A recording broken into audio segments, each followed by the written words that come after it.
To order of the Washoe County Health District. Madam Secretary, can we call the roll, please? Chair Jung is absent. Dr. Novak? Here. Oscar Delgado? Here. Dr. Hess? Here. Christopher Dare? Here. Michael Brown? Here. And Tom Young. Here. We have a quorum. Thank you very much. Welcome. Mr. Delgado, would you lead us in the pledge, please?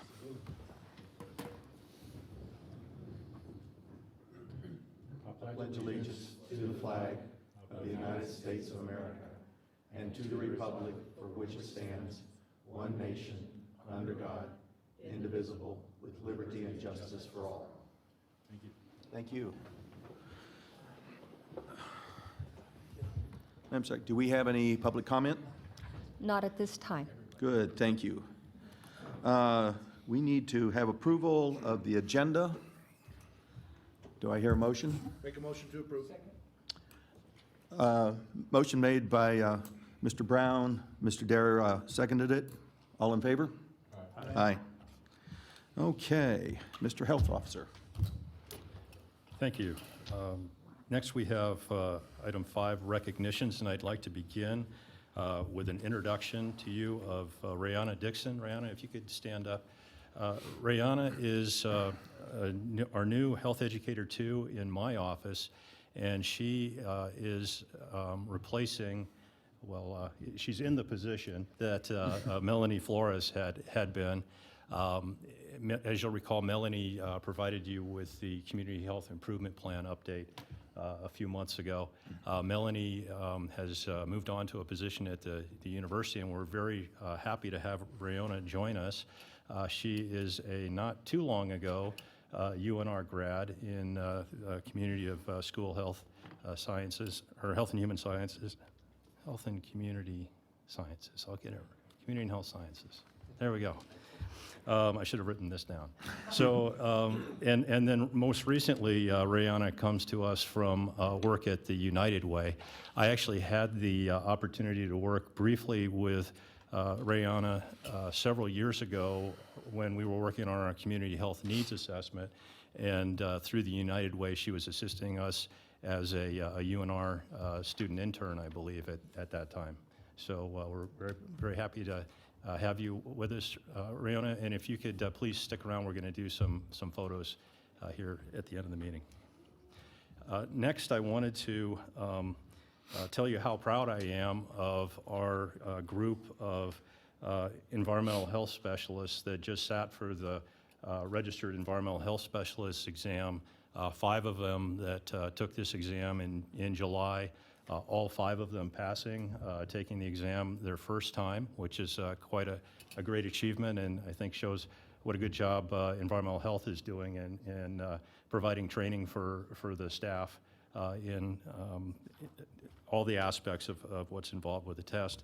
Unfortunately, most of the 5 are not able to be with us here today because of either training or work activities, but we do have Chantel Batten, and Chantel, if you could stand to be recognized. Just wanted to congratulate you and the rest of the group for that great achievement. And if you could stick around, we'll take pictures as well. Good job. And then I am so glad that we have Stacy Hardy joining us today. And Stacy, if you could stand up. Stacy is being recognized for a couple of things. One is 30 years of service with the health district. Wow. Yes. And as sometimes happens when people get 30 years of service under their belt, Stacy is also retiring from the health district. So she's been a tremendous employee at the health district and serving many years as a public health nurse supervisor. So I wanted to congratulate her on her retirement. I haven't spoken with Mr. Cutts about this before, but I wonder if Mr. Cutts would like to say a few words as well on Stacy's retirement.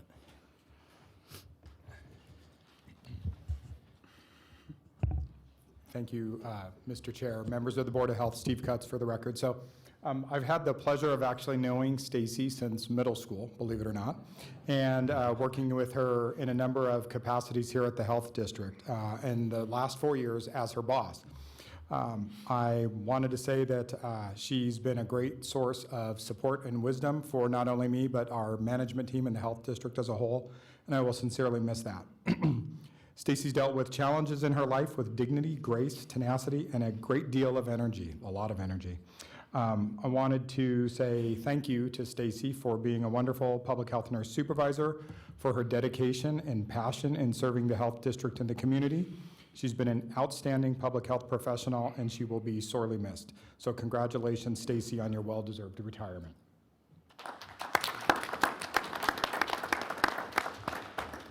And I have a small token of our appreciation that I'll present you when we do the pictures. I'd also wanted to recognize Sandra Mastis, and I don't believe she's here with us today, but she has 10 years of service with the Health District, and she also is retiring from the Health District. So that concludes our recognition items. So why don't we start with pictures, and maybe could we start with Stacy, because I got some hardware for her.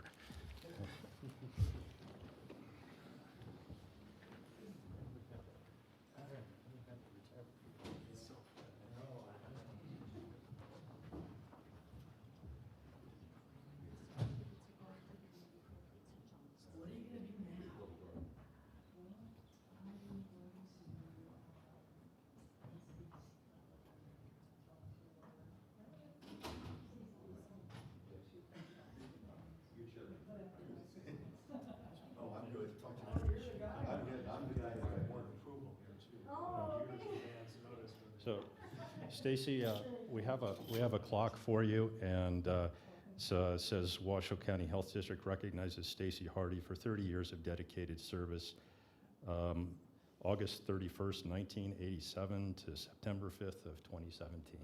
Wow! So, congratulations. And also Washoe County Attorney. So there you are, and we will have a certificate for you too.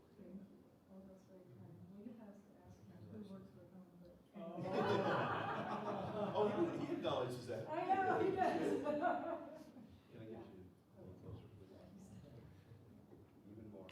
Still. All right, ready? 1, 2, 3. One more. 1, 2, 3. And if I could ask Steve to join the photo.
Well, I'll tell you what, that's kind of fun, and especially when you have a 30-year employee that's been here that long and can hang with us and contribute so much to the whole crowd and everything we do around here for the health district. So thank you very much.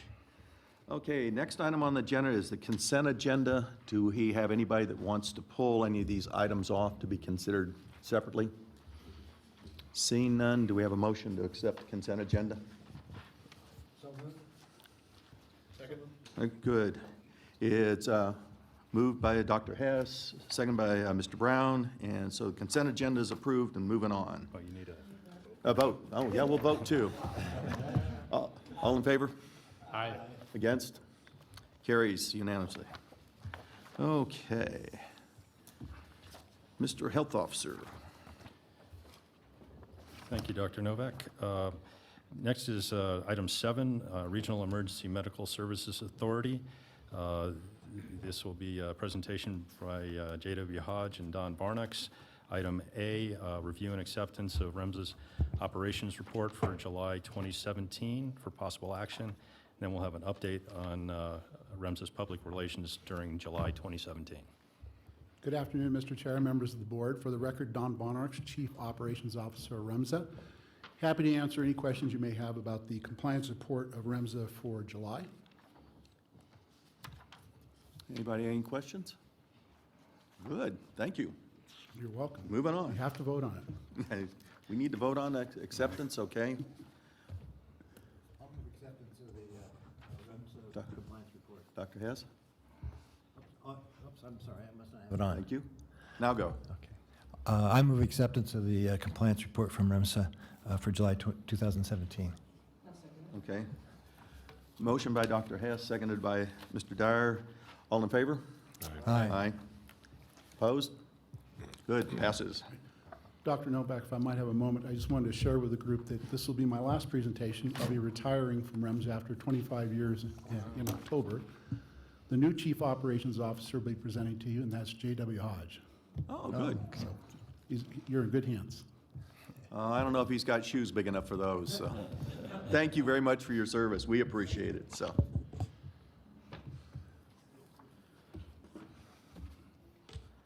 Mr. Dow, come right ahead.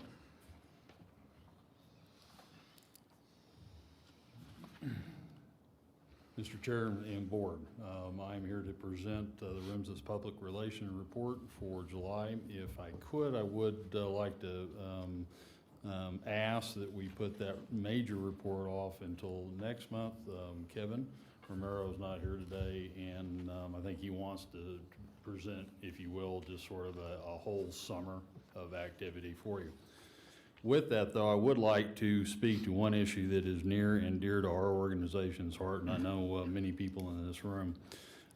We have the privilege at REMSA and CareFlight to be one of the hosts and sponsors of the National Emergency Medical Services Memorial Bike Ride.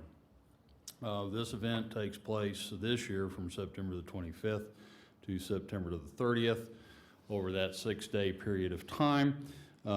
Participants in this long-distance bike ride will leave our campus at REMSA here in Reno and travel across the western part of this state into California over that 6 days and ultimately end up in San Francisco.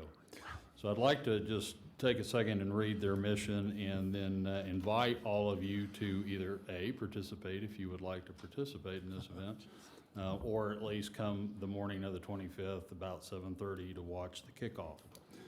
The mission of the National Emergency Medical Services Memorial Bike Ride honors emergency medical service personnel by organizing and implementing long-distance cycling events that memorialize and celebrate the lives of those who serve every day, those who have become sick or injured while performing their duties, and those that have died in the line of duty.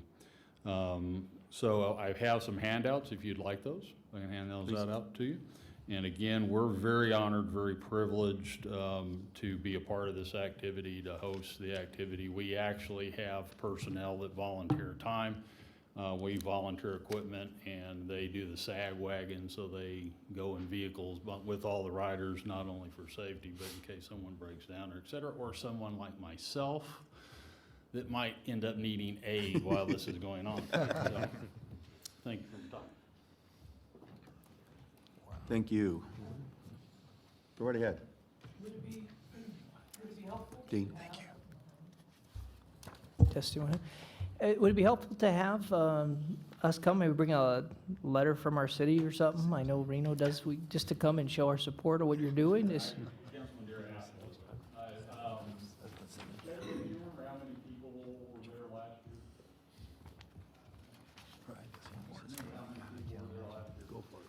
year? I want to say last year was in the number around 35 participants. I don't remember of that 35, Councilman Dare, how many, if you will, went all the way to San Francisco. But absolutely any level of participation would be, I think, very, very important for them. It'd be a standout situation for them to see that support. Okay, thank you. Thank you. Okay, thank you very much. We do have a report from the REMSA board. Mr. Begbie. Mr. Chairman and members of the board, my name is Jim Begbie. I'm the chairman of the REMSA board. I am your consumer appointee to the REMSA board of directors. Following my presentation, Louis Test, who is your attorney representative, is also going to has a few comments. A couple of years ago, when I was here, there was quite a few issues and concerns about our transparency and cooperation and openness. We've made great strides in the last 2 years, 2.5 years, at improving that. That's the board's objective. We continue to do that. That's our primary responsibility to the community, is to be open, cooperative, and transparent. So I just want to reassure you that that is not going to change. We like where we are, and we believe that you're happy where we are too. So we want to maintain that relationship and continue to improve the quality of care delivered in the community. We've always had an objective to build better relationships with our local government partners. We're doing that. We're also focusing on our community partners, both within the state and those who adjoin the state who deliver patients to our hospitals in the community. It's very important. And you'll probably hear over time from our President and CEO, Mr. Dow, about the change in healthcare that's coming. It's here in a lot of parts, and the impact on emergency medical services. I had a whole lot more notes, but I'm really paring it down. I also want to thank the ongoing support that we've had from the health district. They've worked with us very well the last, they have for a long time. Just for those of you who don't know my history, I retired in 2000 as a district health officer, was participating in the development and creation of REMSA. So I have a strong interest in making sure that they meet the expectations of the district health department in relationship to the franchise agreement, as well as just the working relationships. As a bonus to my presentation, I am proud to introduce Mr. Louis Test, who's the attorney representative to the board, and when he's done, we'd be happy to answer any questions that you may have. Thank you. Thank you, gentlemen, for the opportunity to address you. I just wanted to kind of let you know what my feelings are so far as REMSA. I really got involved in REMSA when I was back in the city attorney's office, and we were having all the ambulance problems in the city of Reno, and this was back in the 70s and 80s when we had, people fighting over patients. And, REMSA has, and the franchise has taken all those problems away that were very serious back in those days, and I think it's really important that we have one entity that's helping with the emergency medical services here. When I was appointed to the board, and it may have been when you were, Jim, when you were the head of the department, so I don't think I've got 30 years in, but I've got a few of them in. And I've always taken my position as the attorney for the board to keep an eye on some of the legal issues that are coming up. I know I've had a few telephone conferences with Leslie once in a while when there's been some issues that have arisen.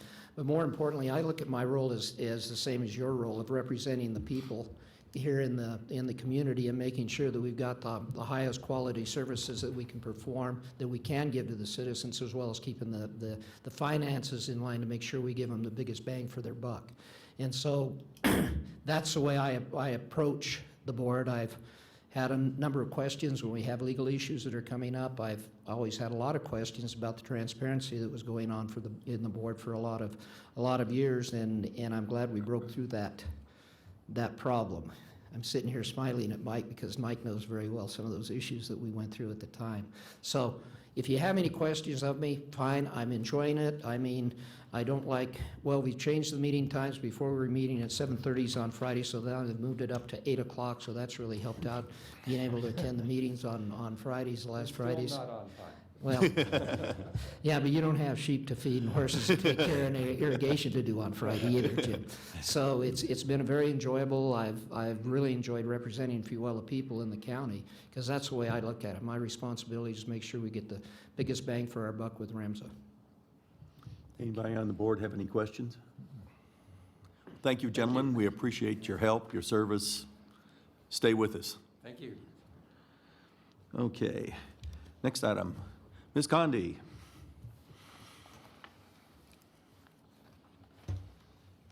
Good afternoon. Members of the board, I'm here just to give a brief update on the EMS Advisory Board meeting we had in August. I just want to point out two things, and then I'm available for questions on any of it. The first one is the CAD to CAD update. I know that you request that I send information as I get it. There was no information available to send until the day of the meeting. So what you have written down was a verbal update that was provided to the board. But we do have Mr. Hines from REMSA and then Chief Cochran here available for questions if you have any questions on what's transpired since the meeting. The other thing I wanted to bring to your attention is something that our program and region should be extremely proud of. We are very proud of it, is the trauma data report. That's something that's done at a statewide level and then nationally, but it's never been done locally. So Heather Kerwin, the statistician with the EMS program, took the example from the national data report as well as what's done in the state and then created what you have in front of you. So this is actually the first time for Washoe County that we have a trauma data report. And she combined the 2 years of data that we had, 2015 and 2016, and it was reviewed by the board and then approved to be distributed. And so we are really proud of this product, and I wanted to make sure to highlight that for you. But I can answer questions on anything else or that if you have them. Any questions, board? Okay, Mr. Brown. Ms. Conti, all right. Is this working? There we go. There we go. So on the CAD to CAD interface, is Reno the major player you're working with, or are the other entities working with you as well on the CAD to CAD interface as far as Sparks, Washoe County? So just to clarify one point, the health district is simply a silent out here watching it happen. So my understanding, and I'll turn it over to the chief if he would like to come up here, is that it is between Reno and REMSA, and then at some point the other partners will have the opportunity to come on, but Thank you. Chief, can you we have several new members, kind of explain what we're doing and how long this has taken to get here? So kind of looks like we might be to an end point. We're very close. Dave Cochran, Reno Fire Chief. So yes, I think you could probably characterize us as the project manager. We will coordinate the project, make sure it gets implemented, of course, in cooperation with REMSA. And then at some point, if Sparks and the county want to join in, there will be an opportunity to do that as well. Good. Any other questions? Good. Thank you. Thank you.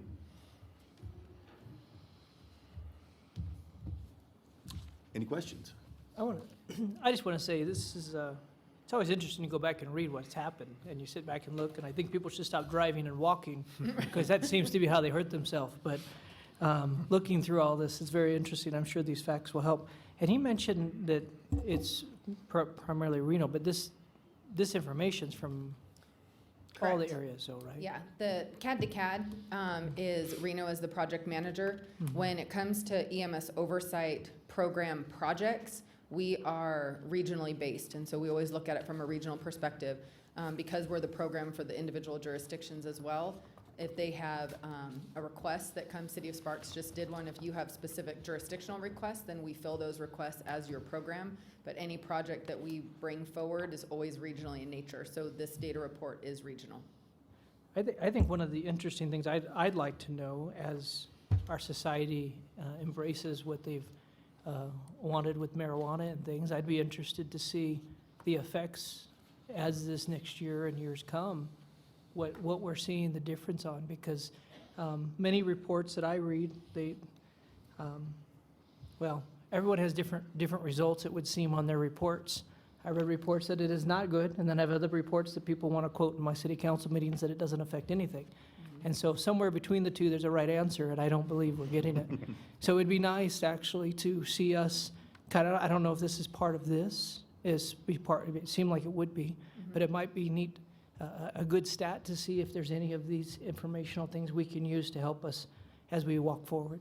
We're happy to brainstorm with our partners and see if we can figure out Thank how to you. get you that data. I appreciate it. Mr. Dyer, I think you've got a good grasp on the situation. There's data on all sides of everything right now, and there's no strong data points to even touch on, because nobody agrees on what we're doing yet. Mr. Hess, you got anything? It just seems to me that using this as a base, going forward, if we can compare year to year to year to year, just the introduction and legalization of marijuana could be seen as one of the possible factors if we start seeing some changes, which I suspect we will. I think it's going to be a much bigger problem than everybody else seems to think it is that I talk to. And separate and apart from marijuana, one of the things our program is proud to have done is to help establish baseline data for the region so that any kind of operational changes, protocol changes, legal changes, whatever they may be, we have a baseline to be able to see the impacts on our EMS system. If we see falling go up, we know where we got going, because they probably make them fall over quite often, so. Make sure you, go ahead. What you know, this data is really, really cool and things there too, but what, beyond marijuana, which we've talked about, what are you looking in the future of being some of the major challenges that we're going to be facing? So looking at proactive, so within the EMS strategic plan, and since you're new to the board, I'll make sure to get you a copy of that. The region got together and did a strategic plan that outlines what we would like to see happen in our system for the next 5 years. And so proactively, some of the things that we're talking about is the different calls and the different, the impacts to the system. How do we sustain our system with the population growth that we are getting, or the different types of calls that we're seeing an increase in? So I can't specifically answer it because there's a myriad of things, but that can be a starting point to help you understand what we as a region are trying to do with the system. And then we can also make sure you get a copy of the annual report, which will be presented at the next EMS Advisory Board meeting, and that always talks about the next things that we're looking at as a region. Thank you. Anybody else have a comment? Thank you very much. Thank you. And make sure you thank the creators. There's a lot of work went into this. Hopefully from here on out, it's going to be a little easier, but this first time around, heck of a good shot at the project. Thank you. Okay. Mr. Dick. Chair, that was it for possible action. We need a vote on that? Accepting it? Or- Yes. Accept the reports. Go ahead. I'll move acceptance of the report on, what's it called? Regional Medical Services Advisory Board, August meeting, is that correct? Yeah. A second? Second? Good. Thank you. All in favor? I Aye. just want Opposed? to get them on record. Good. We accept the report. Let's move on to the next part. Mr. Health Officer.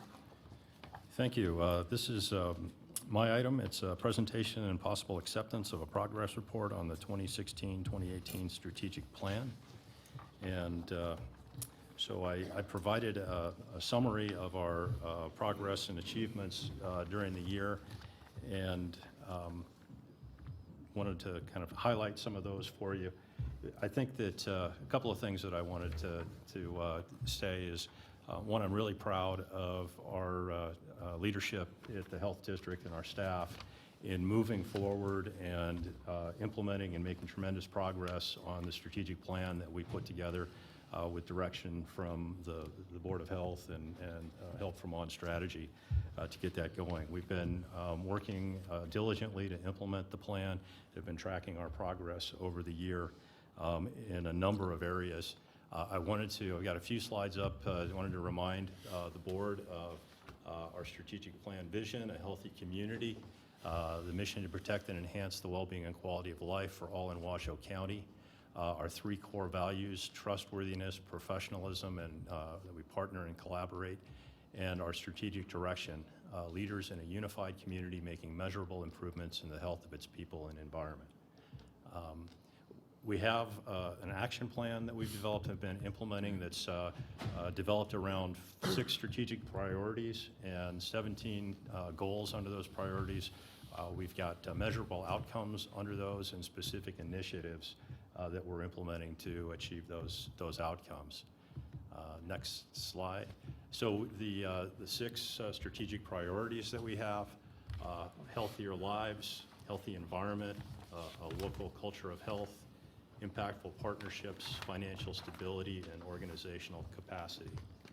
And the action plan that we developed basically then identifies the outcomes that we want to achieve under those goals that we established, the initiatives that we're going to implement. And so when you get down in the weeds, this is our tracking system for looking at what's happening under the plan. So don't worry, I'm not going to take you that far down in the weeds today.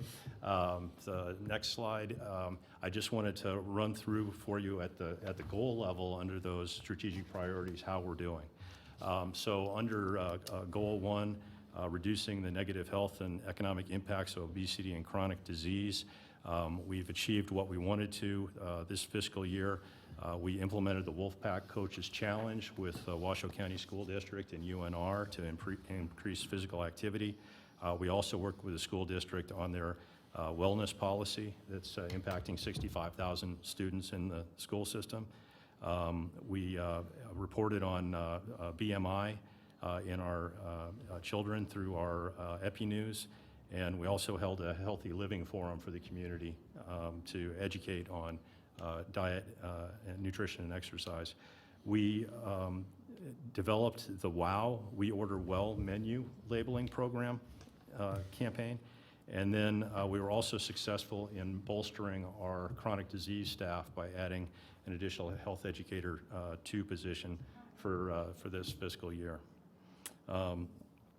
And we're launching a new smoke-free media campaign. Under Goal 1.2, we also achieved what we're seeking to do in FY17.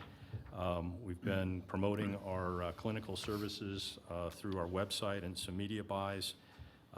We have the smoke-free multi-unit housing are being promoted, and we're also promoting that program through apartment guides as well as information we've got on our website for people that are looking for smoke-free housing. We, through our communicable disease program, reached 65% of healthcare providers that were targeted for education on hepatitis C testing, so that exceeded our 60% goal.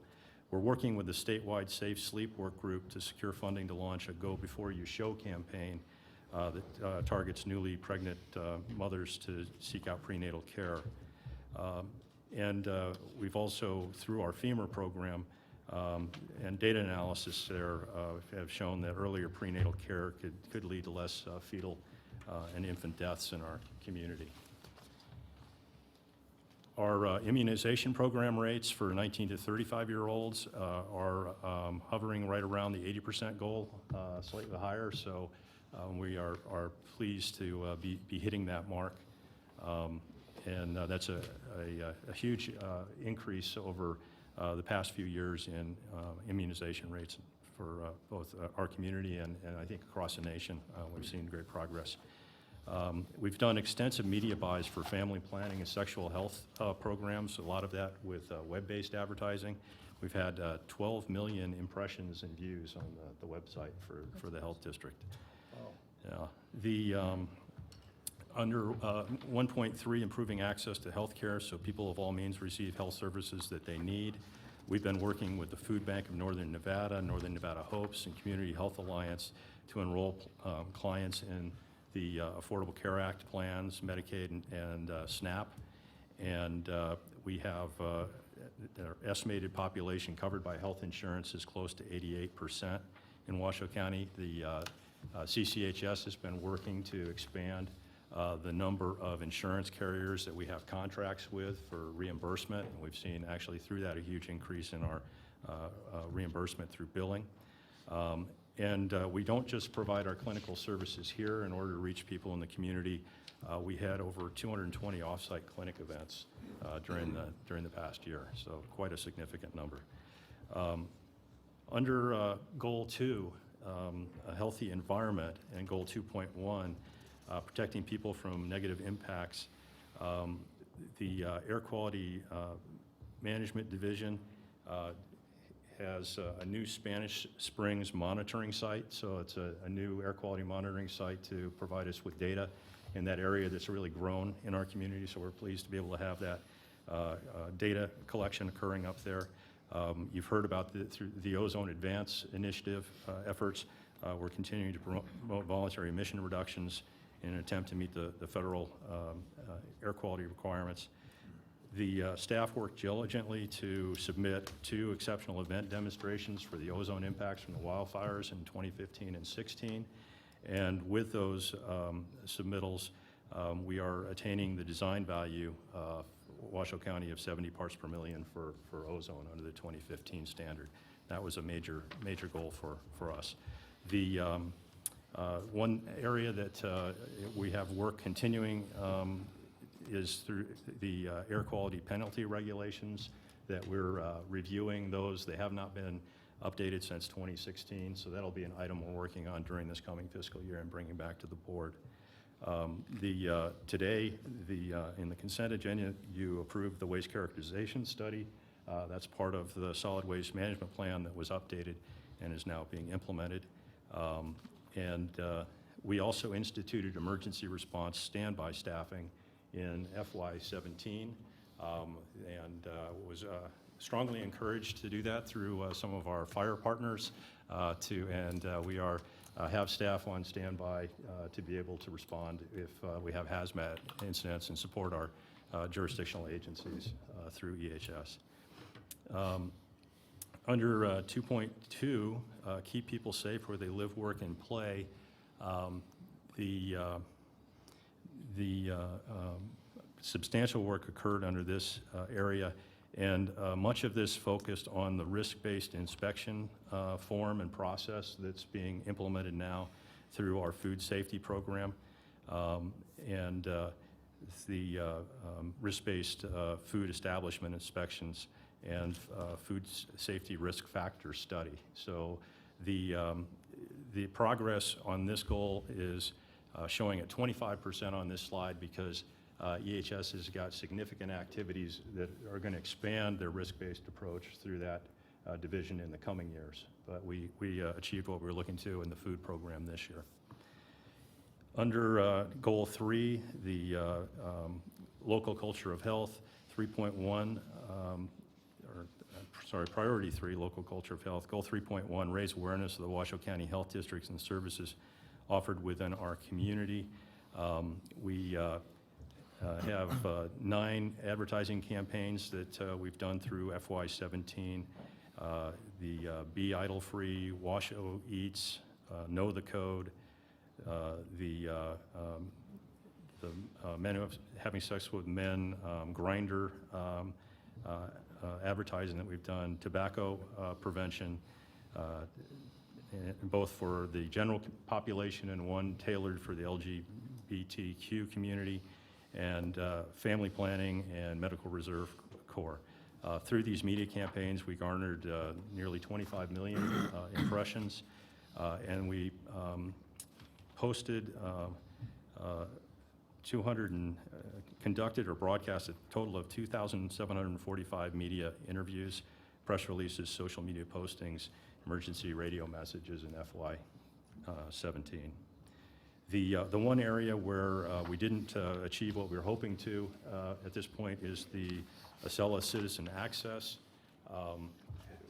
which is the public-facing platform for Acela.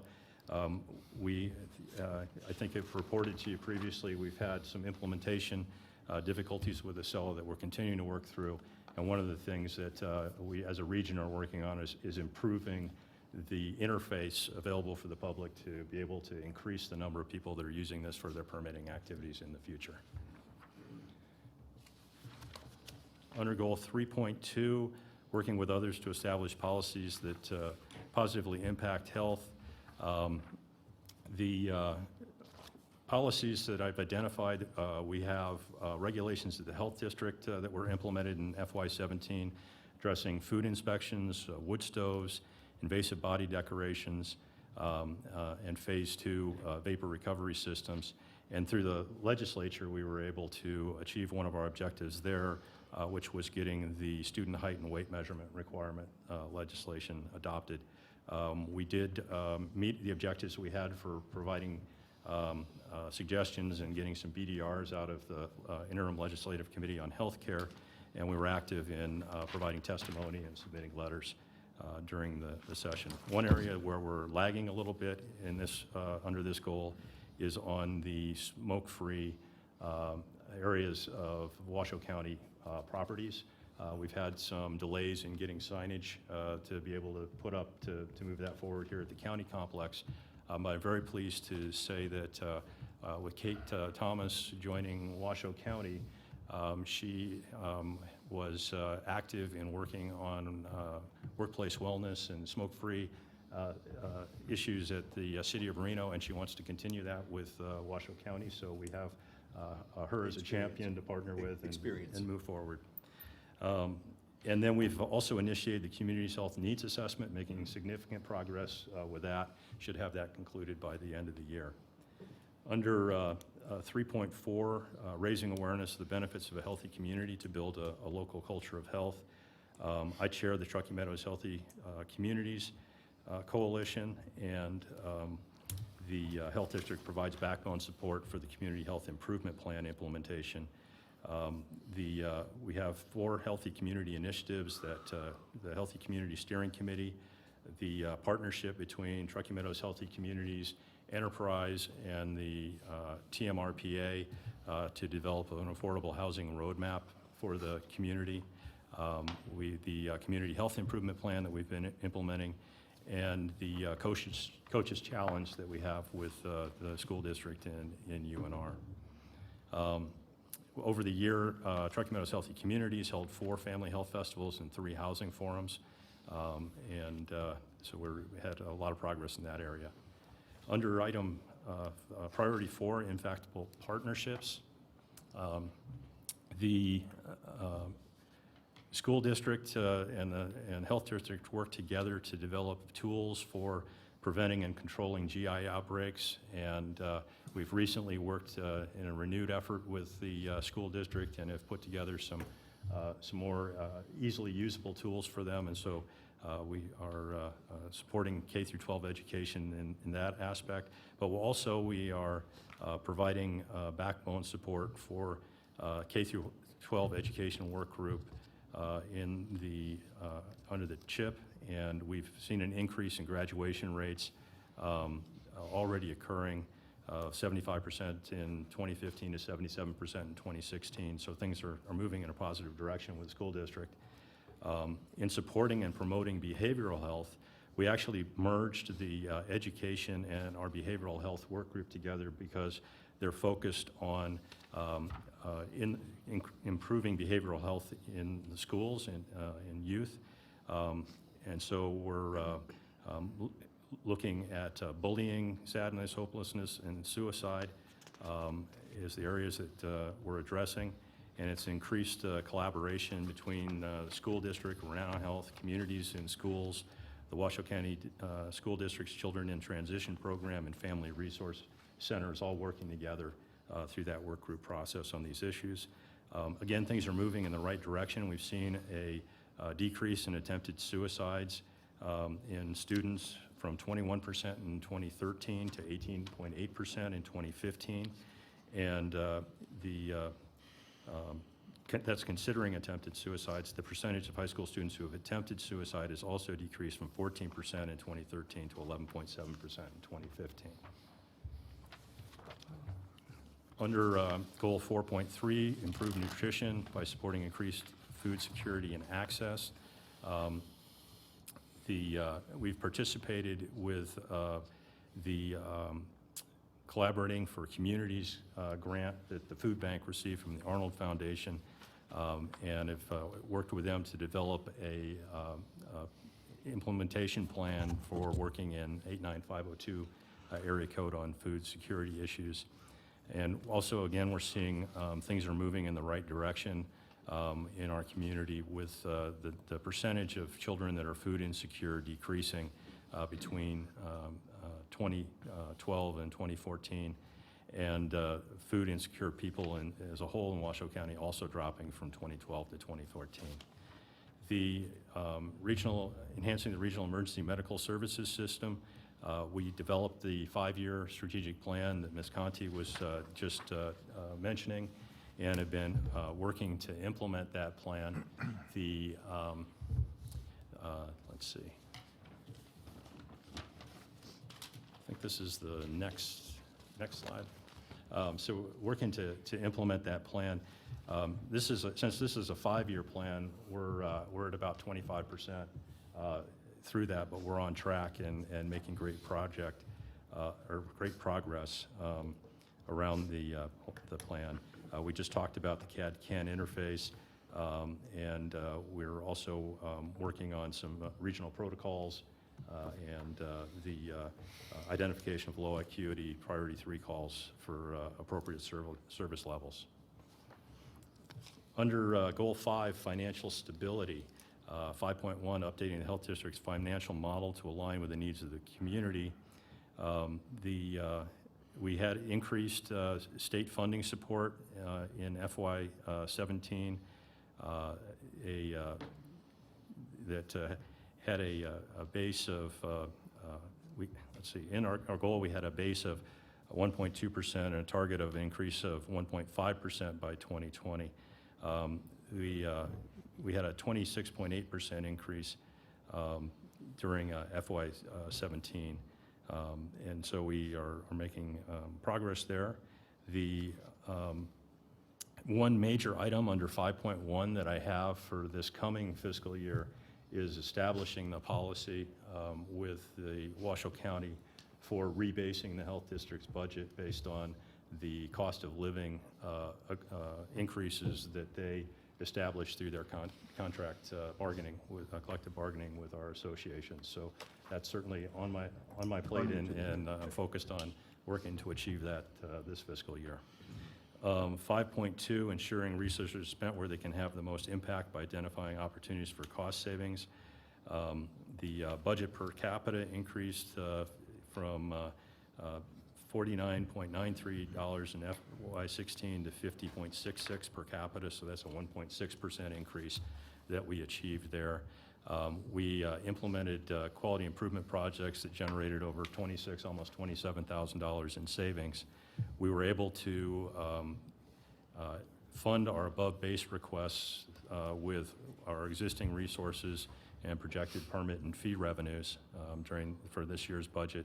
And during FY17, we had a volunteer hours of 13,981, or equivalent to 6.7 full-time equivalents of volunteers for the health district during the year, and that's 2% above the target that we had of 13,676 hours.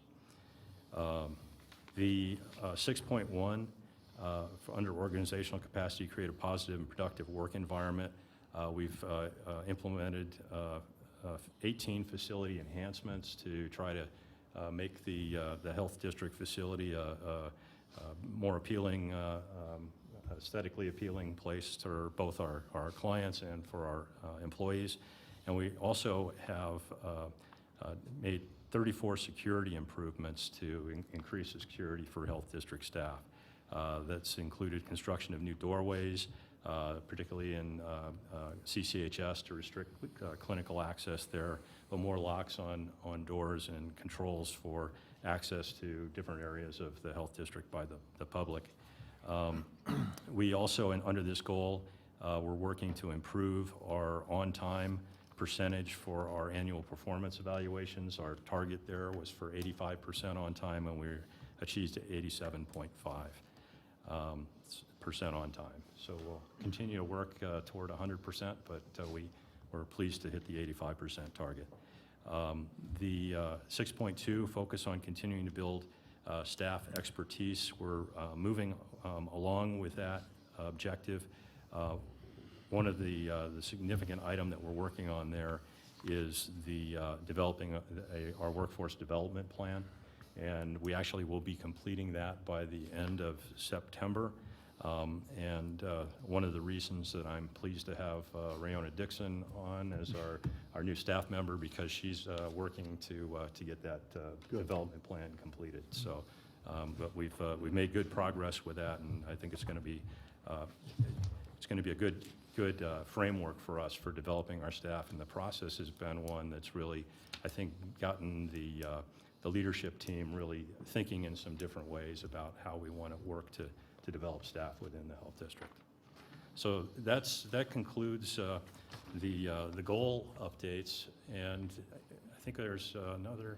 So we'll continue to implement the initiatives in the plan through 2020 and track and measure our outcomes and report progress. But also we have a workshop in November 2nd of 2017 to work with the board to revisit the plan and see what we might want to modify or update. And we are working to bring some suggestions to the board as well at that meeting on activities that we think we should be continuing to implement or expanding upon to achieve the goals established under the strategic plan.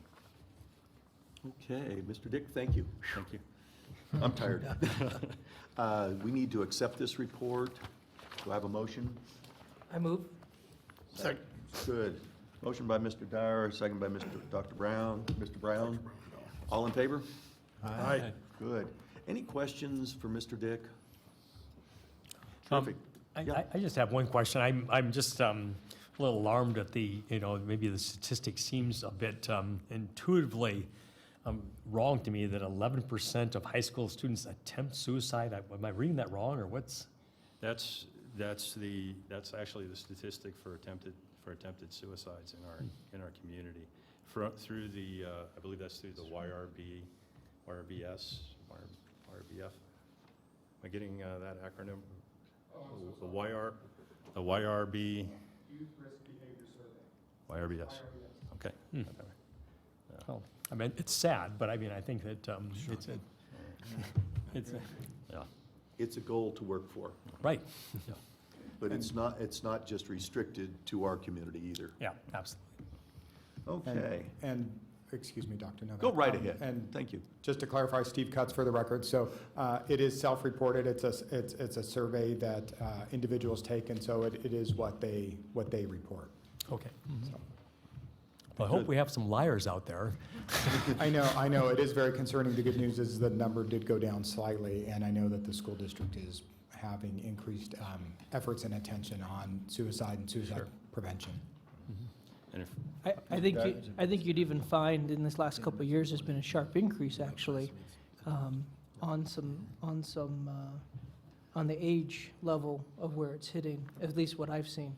And so it's very interesting out there right now what is happening in that. On the age distribution? Yeah. I would have to look at Yeah, the data. but I think you'd find it's quite a drop. It's getting younger. And I know that we found in the last community health needs assessment that our numbers, that percentage reported in Washoe County is significantly higher than the nation. So that's why it ended up as a priority area to be working on in our community health improvement plan. Yeah, as it should be. Okay, moving on. Mr. Chair, before you move on, Sure. I need to correct the record. I gave the board advice that item number 9 was an action item, when in fact it is a non-action item. And I apologize for that. I was looking at the action on It's- number 10 when I gave that advice. Well, we're just well approved, that's all. Well, what I would Thank you. request, Mr. Chair, is that you direct that the record reflect that number 9 is a non-action item and any action taken was void, and that no vote will be counted on that item. Okay, so moved. Did you get that, Secretary? Okay, good. Thank you. We're going to do a do-over on that? Good, thank you very much. Next is my report on the NALBO convention I went to in Cleveland. It was absolutely a sensational meeting. The only disappointing part about it, there weren't more people to hear. We had just a tremendous volume of good speakers, great credentials, lots of workshop items where people had a chance to discuss issues, get input from local groups. We have what we call salvos, that's part of NALBO, which is the state local groups. And we have a half-a-day meeting on those. And this is where we sit down and talk about best practices, what has happened, what doesn't work, and some of them are what didn't work for us. And like in the Ohio group reported that their state health department is requiring all the local health boards to be accredited over the next couple years. And they're helping them out with state funds to make sure it's all done. The Michigan group wants to point out that they've done a lot of work on the credentials and self commitments that are help you FAB, and also it is a training manual that's set up for local health boards that we can purchase, and to make sure that we know that if we buy one of these packets of information and training for the boards, NALBO members get a tremendously big discount on that. So it is something we want to look into in the future. Indiana has hired an accreditation person to push their whole state to become accredited. Same way with the Connecticut. As you know, the government functions, governance for all health boards is one of the bigger issues for NALBO. That's what we're there for, that's what we push. And with those items, we have these seminars based, how do you get the most out of them? Like your legal authority that health boards have, where the problems are, what the solutions are. You know, good stewardship of money, those are discussed at that same level. Other things that came up at that board was emails to all the board members, and you should now, Laura has corrected all the email addresses, so you should be getting stuff directly from NALBO to each one of us, since we are all individual members also with our membership. The APH has set a standard for accreditation through FAB. FAB is Public Health Accreditation Board, and that you'll hear more of. If you'll look at what I put down at each spot, here's 2 different items that would, just give you a little bit of what the values are for being FAB. This one that looks like this was people that were surveyed by basically the University of Chicago a year after their accreditation. They think there's a 96% improvement in quality improvement of what they're doing. Partnerships have increased by 74%. You can read these, that's why I brought them with you. The next one are the 6 tenets of function of governance, and this is the FAB requirements. There are 7 different things that deal with policy development within our FAB accreditation. And I know we're working on it, want to keep that motion going. As you'll see later on, we have a small glitch in our moving forward. It's because the person quit, but other than that, we're still moving in the right direction anyway. And let's see. One thing that was brought up is the use of volunteers for health department. I know Mr. Dick just touched on, we have volunteer hours, and it's something we may want to continue to try to get volunteers to work for the health department in any kind of function, whether we get volunteers that we need the immunizations, we need different things in that. They also suggested in some of them to train some volunteers in case we have an emergency. We've got a few people on the sidelines that can step in at the last minute that have some advanced training in doing some of these functions for us, and especially probably environmental health, if there's some issues in that come up, to have volunteer help done there.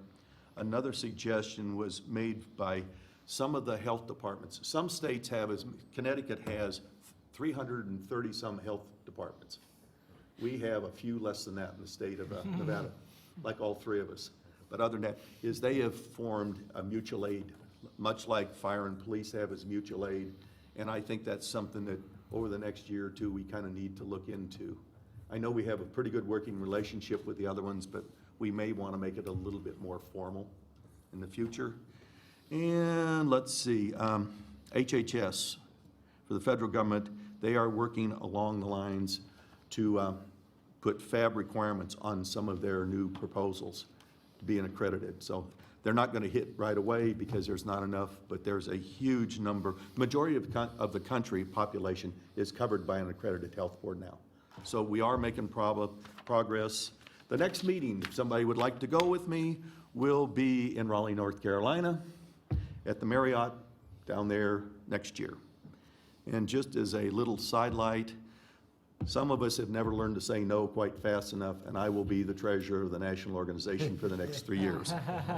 But I will not be the new president. So that's my report. Any questions, comments? Good, thank you. Thank you. Let's go on to staff reports. Ms. Albee.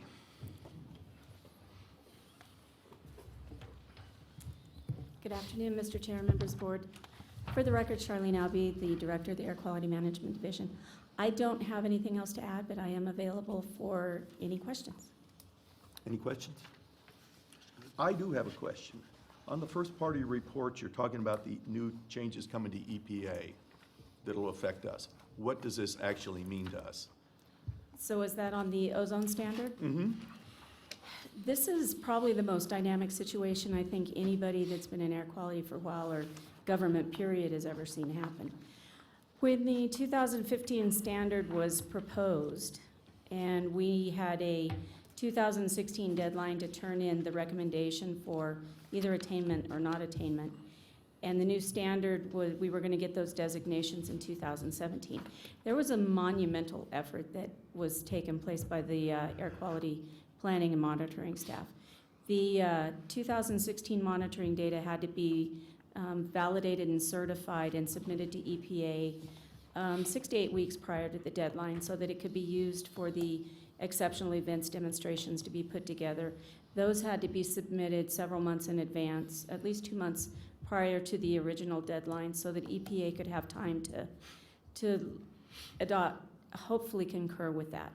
So there was a huge effort. Lots of overtime was put in. It was, like I say, it was monumental. We ended up actually being the first agency in the country to get wildfire ozone exceptional events demonstration approved. With the 1-year extension to go out from 2017 to 2018, we were looking at having to repeat that performance. We've had wildfires. We've had exceedances this year. So we were all just kind of buckled down, ready to do that again. And then all of a sudden, the EPA administrator withdrew that extension and said, nope, we found out that maybe we didn't have the technical gaps that we thought we did. I believe that a number of states stood up, not to mention the NGOs, and filed suit against him and said, that's not a correct statement. So now they're back to saying, okay, we're going to do designations for the areas that we can in October 2017. There's 120-day letters that by law, the statute requires them to send out to places that are not going to be meeting the standard. Well, now they have missed that deadline to get those out. So we don't know if they're going to have to issue the 120-day letters and whatever that difference is, push the October deadline out a couple of months, or if they're gonna go ahead and take action on the ones that meet it. So as soon as we heard that they were gonna withdraw the 1 year, I sent an email to Region 9, to the air director over there, and said, we've put all this effort in, not only on the locals, our staff, but EPA staff to get this approved so they could make that determination. Does that put us in the boat where we can be designated as attaining the standard? And I've heard nothing. And I don't think it's because they're not wanting. I don't think that they know how to respond yet. So we're hanging on.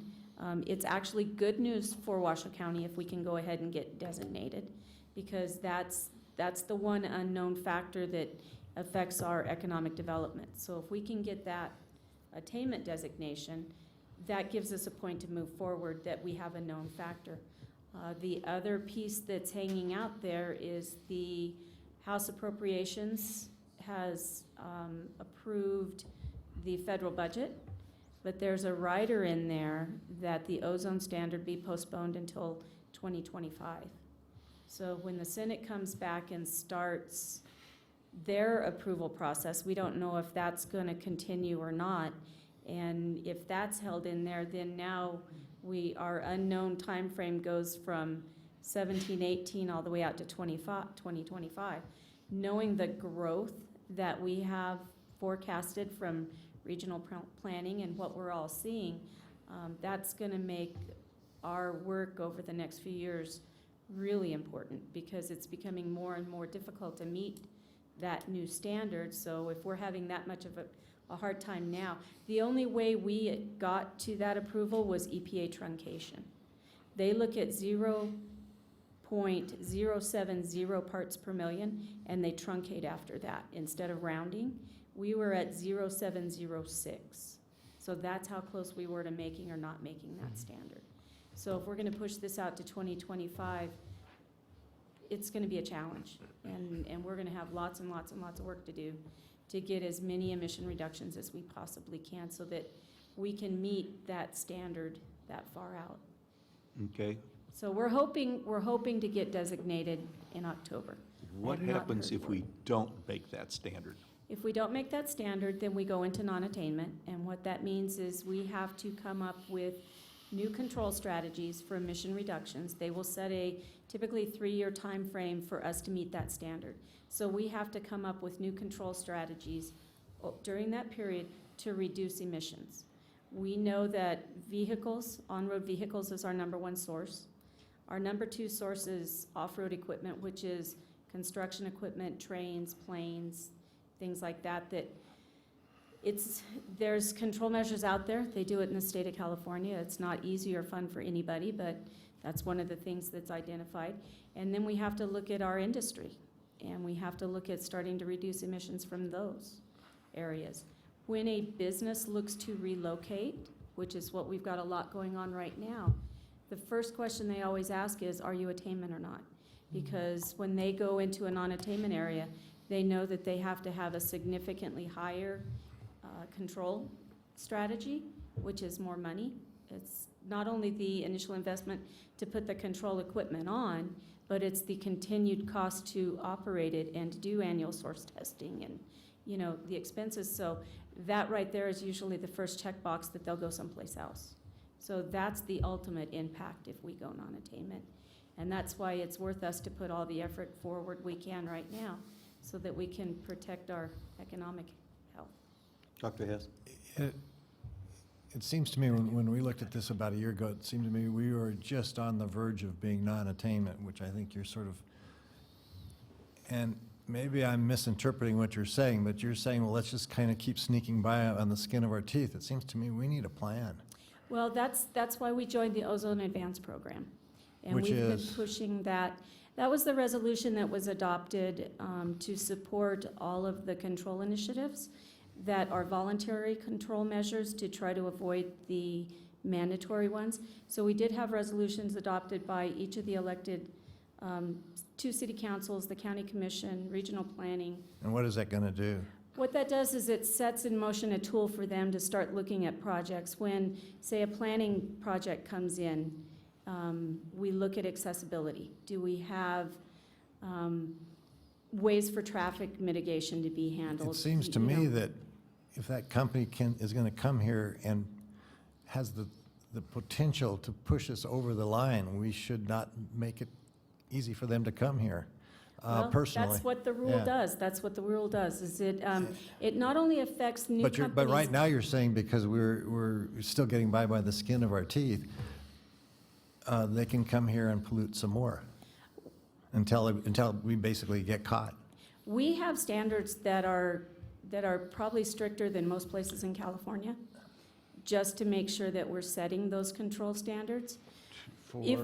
For a new company standards or for Well, everybody's it's for standards? everything, so it's not only Okay. new ones coming in, an existing company that may want to expand is now subject to those additional controls. So instead of doing an expansion here, they may go do it someplace else. So the controls are there.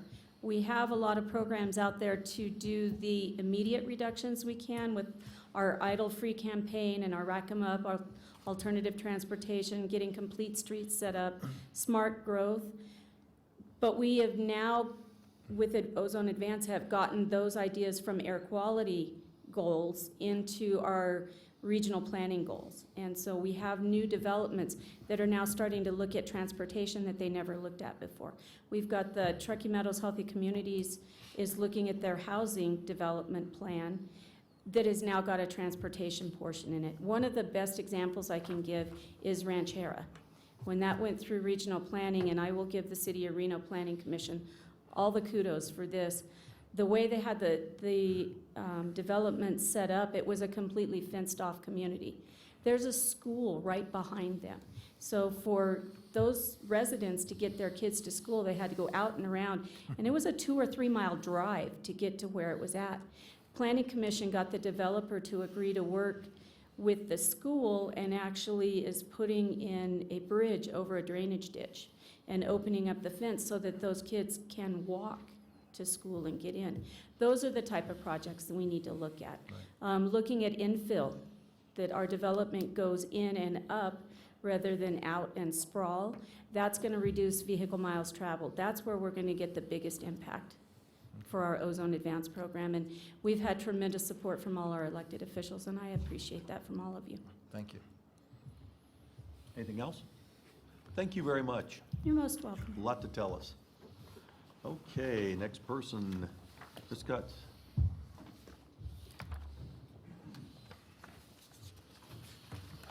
Steve Cutts. I have nothing further to add, but would be happy to answer any questions you may have.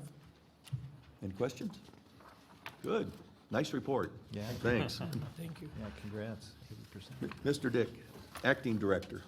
For EHS, I just wanted to give you a quick update on vector-borne disease and to highlight the continuing efforts that we have for mosquito abatement. We conducted larviciding last Thursday and Friday through from the North Valleys down through Washoe Valley. So we're doing much more acreage than we have historically because of all the standing waters. We're utilizing the approximately $750,000 of additional funding that Washoe County has provided us for this mosquito season to do that. We, through our surveillance program, we've collected 66 positive mosquito pools so far this year, which is a very high number for this community. We've identified that we have avian West Nile virus, we've got equine cases of West Nile virus, and we have more human cases of West Nile virus this year than we've had since 2016 or 2006, which was the last significant flood year that we've had in the community. So we're working hard on abatement. Our staff are really working hard in that program area, but we're up against nature, and so as much as we do, we still expect that we're going to have continuing environment for disease transmission in the community, and that's why we're always actively messaging on personal responsibility, people to remove standing water from their areas and take the precautions of wearing long sleeve and pants during mosquito hours, using mosquito repellent, making sure their screens are in good working order, those things that you've heard before. So I just wanted to touch on that. This is a significant area in environmental health. I believe that Dr. Todd has more to report in his report, so I won't go further into human cases. Any comments on Excella? The Acela project, we're continuing to work on that. We are making progress. It's not something that we're going to get completely there overnight. It's a matter of getting one thing fixed at a time and then working on the next issue. We do have an oversight meeting coming up. The oversight group, the county and city managers and myself on September 5th. And so that'll be the next oversight group meeting. But the regional team is very active, and they're actually have organized a ACA improvement team to focus on efforts on how to improve that citizen interface on the platform. Good, good, good. Okay, next on the agenda, Dr. Todd.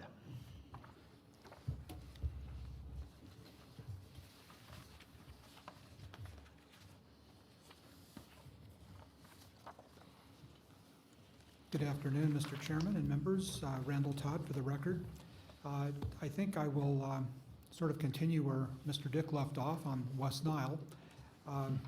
I think when I submitted my written report to you, we were up to a whopping 2 cases of West Nile virus. We're talking human cases now. As of today, we're up to 6, and we've had 1 fatality. So it continues. I understand we may have at least 1 or 2 more in the hopper that are not yet confirmed. So that messaging that we're trying to put out about avoiding being outdoors during dawn and dusk when mosquitoes are active, and then wearing appropriate clothing if you must be out, and using appropriate repellent become very, very important.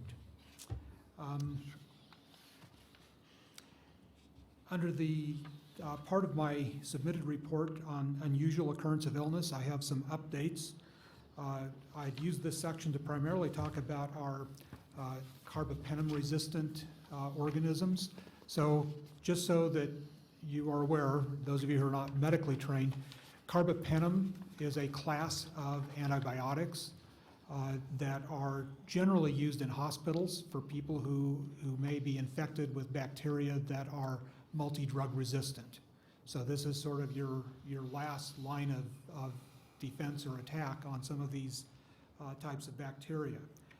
There are a variety of carbapenem drugs. They go by names such as imipenem, meropenem, ertapenem, doropenem, and there are probably some others that I didn't mention, but you get the idea. There are several classes of these. So there are also different resistance mechanisms. So it isn't that these bacteria are just resistant to the drug, but some of these bacteria are able to produce an enzyme which actually destroys the drug that is designed to treat the infection. And so that's a little bit scary when you stop and think about it. So these are called carbapenemase producing organisms. So carbapenem is the drug, carbapenemase is an enzyme which eats carbapenems. And at the time I produced this report for you, we'd had 1 additional case in a hospital that was what we call VIM. So I've talked to you previously about the Klebsiella pneumonia carbapenemase. That's probably the most common one in the United States. We've had now 2 residents who have had a New Delhi metallo-beta-lactamase, and one of those individuals had a significant other who doesn't actually reside in Nevada but visits here a lot. So you could say we've had 3 cases of that. The first case was a fatal case. The second case, who is our resident, had traveled to India and we feel likely was infected there. But that individual's significant other had not traveled to India, so we're not sure if that was a household type of transmission. That individual is not symptomatic. The person who traveled to India was symptomatic.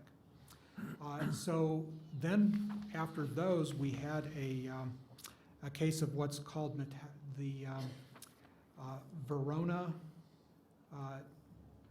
integron encoded metallo-beta-lactamase.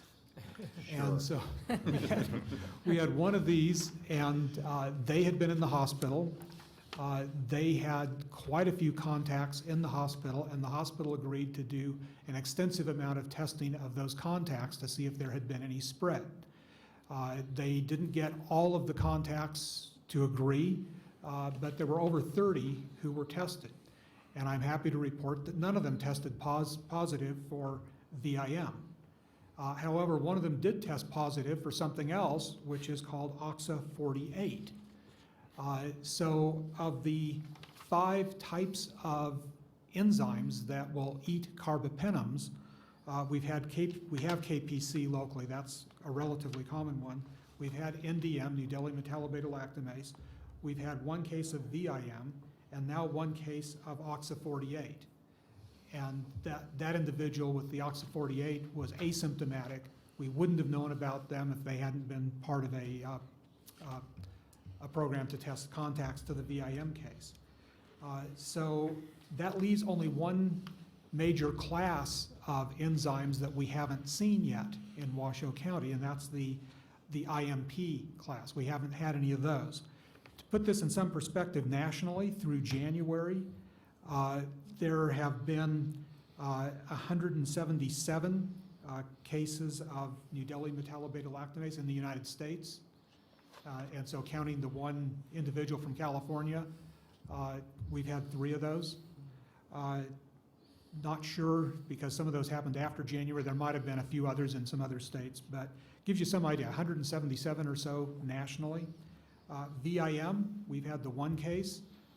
Nationally, it's 28. That's through January. The OXA-48, we've had the 1. Nationally, about 74 cases. And IMP, we haven't had any. Nationally, there are 11 through January. So some of these are thankfully still relatively rare. But that is kind of what's going on in the carbapenemase world. Any questions about that? Can anybody pronounce that? I'm sorry, go right ahead. Okay. The other thing I wanted to touch on, and I've talked to you before about the coccidioidomycosis, another fun word to say, also known as valley fever, or sometimes we just call this one cocci for short. My written report said we had achieved double digits for the first time ever with 11 cases. I'm now not pleased to report we've had 12, so we're continuing to rise there. The 12th case is still pending an investigation. So we're not sure if that was likely acquired here or acquired elsewhere. And I think I had reported last time that CDC was out and helped us with some soil sampling, and those samples are still pending. We don't have any results back on those. And lastly, I have some outbreaks to tell you about. We have 2 gastrointestinal outbreaks going on in daycare centers. They're currently under investigation. It sounds like it's most likely norovirus or something closely related. Also in daycares, we have 2 outbreaks of hand, foot, and mouth disease. And in a Washoe County elementary school, we have 1 outbreak of strep throat. So our epi staff are keeping quite busy. Yeah. And so those are the updates from the written report. I'd be happy to entertain questions. Any questions? Okay, I've got one quick one on the cocci. Yes.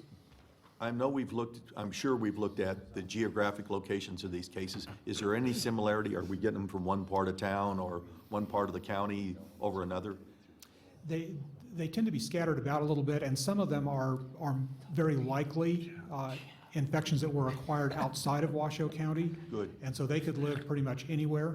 However, now that we're getting into double digits on these, there are an increasing number of them who don't have any travel history within a time frame that we think would explain their infection.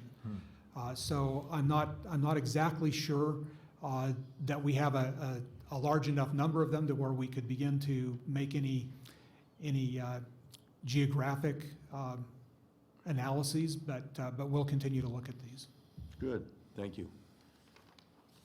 Okay, thank you very much. We're back to Mr. Health Officer. Thank you, Dr. Novak.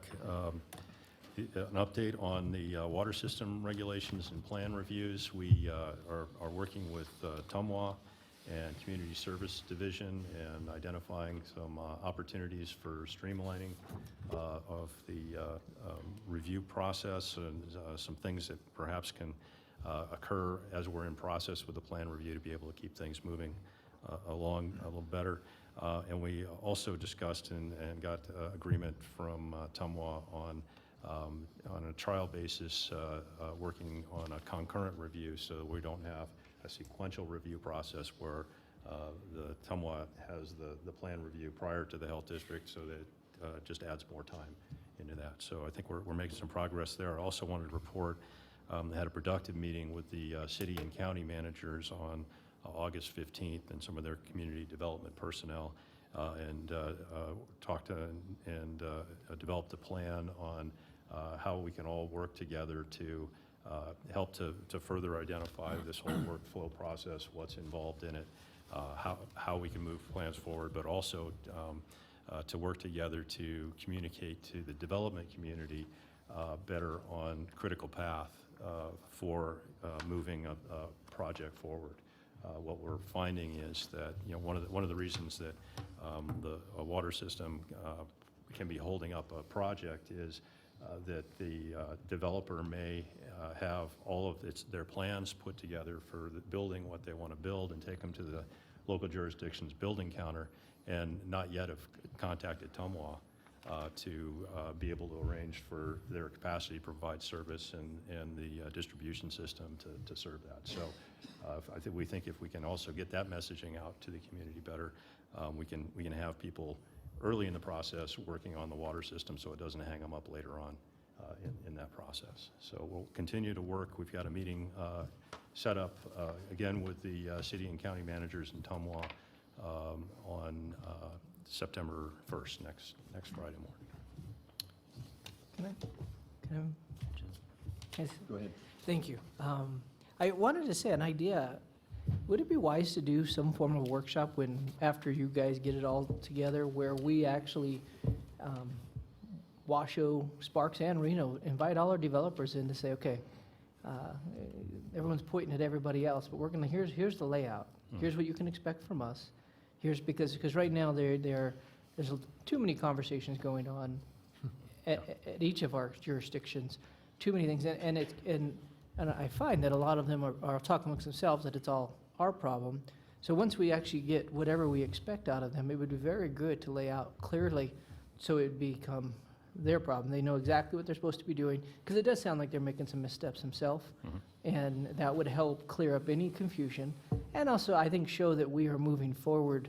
We're forward progressing, not just trying to hold up anything. We're trying to help you get through this process and us be responsible for what we've been asked to do. And so just an idea as you talk on in that meeting. And then the other thing I just think is really important, I just throw that to each of our entities. I think we're at a place where that meeting coming up is pretty crucial. And so I just hope, I know Kitty's not here, but I hope someone does make sure that I'm pretty sure John Slaughter will be there. But just making sure that this meeting coming up, we're not missing anybody, that there's some decisions made. Because the problem, if we don't get decisions made on that end, then it's going to have to come, and it's going to come to boards. And it shouldn't be coming to boards, I don't believe. I think from what I've seen, the problem is, it's really something that you can represent us and do a good, fine job, and TUMWA can, and I think we can come to some real good answers, so. Thank you for bringing that up. Actually, I should have added, as far as communicating this process, once we get it all clarified and the critical path issues, that was the next phase in the plan that we had discussed, is actually working through BAN to deliver a workshop where each of the entities is there. So it's evident that we're on the same page, and we're working together to have this process for developers to be able to get their projects completed. I also should mention I've got a meeting that we'll be attending over at AGC as well in September. On September 20th it is, I believe. So we will be taking that next step, and I should have elaborated on that further, but thanks for bringing it up. Good. Any more questions for Mr. Dick? If not, we're down to item. I actually have Go ahead. one other thing. Go right ahead, I'm sorry. Well, actually, a couple other things. You had mentioned that we had a little glitch with our public health accreditation. We, through the EFAB system, somehow our statement of intent didn't go through the system properly. But what we decided to do is hold off on putting the statement of intent in, because Sarah Bale, our accreditation coordinator, has resigned, and the statement of intent is supposed to have the person who is going to be the accreditation coordinator, and they're supposed to travel back for training from FAB. So it shouldn't delay our process. We're continuing, our accreditation team continues to meet. We're continuing to compile the documentation that we need, review the documents to be ready to move forward. And we can just, once you put the statement of intent in, you have to put your formal application in within 6 months. So we can just do it a little sooner once we get that in. I wanted to mention the RAM, the Remote Area Medical Event, that's coming up September 29th, October 1st. We're very busy with working to recruit volunteers, both medical and non-medical, as well as getting sponsors through Truckee Meadows Healthy Communities to support that free health care delivery for those in need in our community. And then lastly, on the Community Health Improvement Plan, we had a meeting of the Truckee Meadows Healthy Communities Board and Steering Committee, and we have been working under some separate initiatives at Truckee Meadows Healthy Communities. We have the Health District's Community Health Improvement Plan, which was done in affiliation with Truckee Meadows Healthy Communities.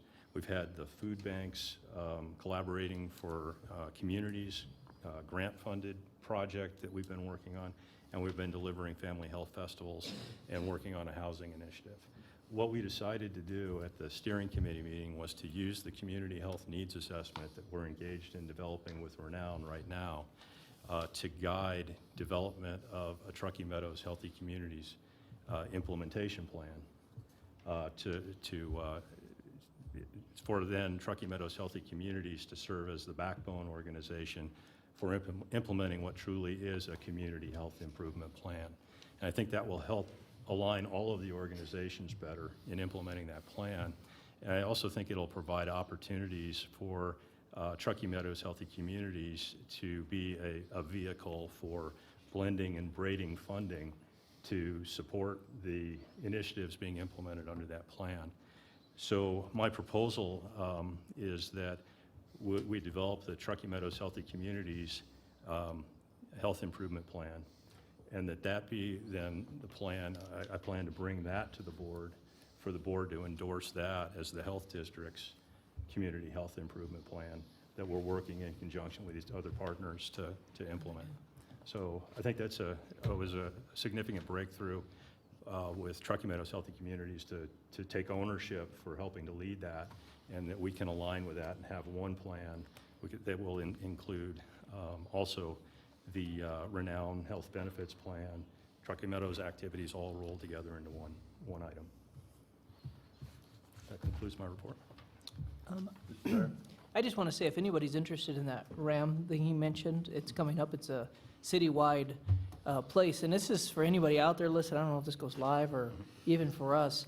It's very easy. If you go on the webpage, they actually line it out very well, where you actually get to choose what day, how long you can be there. They ask you what you want to do, and it's very organized.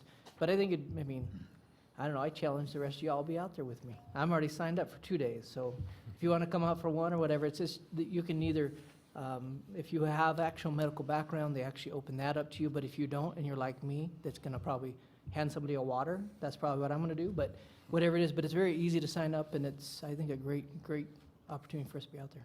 Good, thank you. Thank you for that. Next item is board comments limited to announcements and issues and stuff you want to see on the next agenda for the board. Anything? Mr. Dyer? I just asked for a report of that meeting. I'm sure you're going to do that anyway. Got it. Anything else? Okay, moving on. Item 14, public comments. Do we have any public comments? Okay. Ms. Brandhorst?